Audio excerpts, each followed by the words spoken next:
As some of you know, my background is non-traditional. I didn't come through computer science. I don't have a degree in it. I didn't start programming when I was 2 years old. Nothing like that.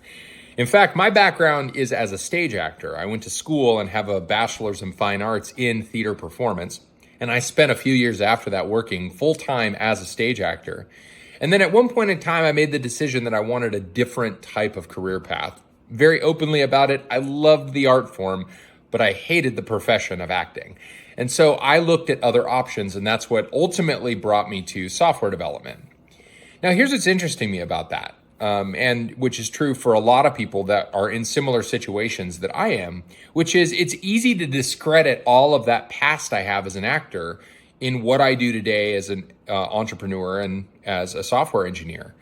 And for you as well, you may come from a non-traditional background as well and be thinking to yourself, well, that stuff isn't relevant anymore because now I'm a software developer and I'm supposed to be all these things. I met this woman at a conference a few years ago, and she was new to software development, a very freshly minted junior developer. And we were talking about software, and she kept talking about how she just still was learning and was unsure, and kind of there was a lot of hesitancy and uncertainty in her voice. So I just asked her the question, well, what did you do before this?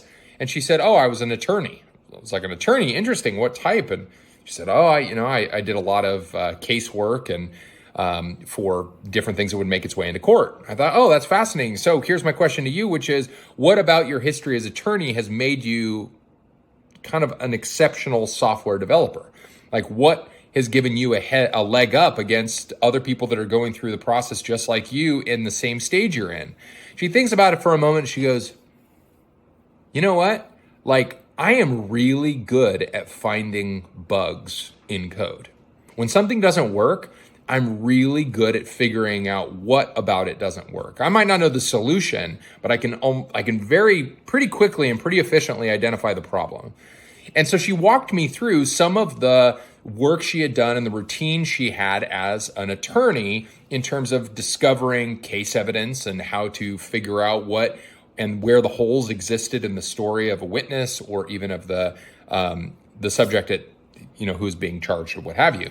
And it was very clear that her routine, her practice, the work she had done in that area had made its way over into the way in which she approached problem solving, specifically around programmatic bugs as a junior software developer. And that clearly was the value that she could bring to a team from basically day one. So here's my message to you, especially if you're new to software development or you're managing folks that are new to software development, is look for the things that happened just before.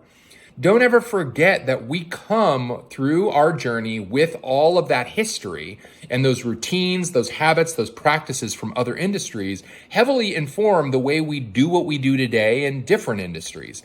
For me, as an example, I've spent so much time being uncomfortable before a show opens, walking on stage in front of an unknown audience of people, that it's second place now. So even though I experience stage fright, and I still do, I know with total and complete certainty that my body, when it's required to, will take over and put me in a position to be very successful in whatever I happen to be presenting. That is the skill that transferred over from all of my time acting. And the same is going to be true for you, and the same is going to be true for your team if you're in a management or leadership position. So don't forget that.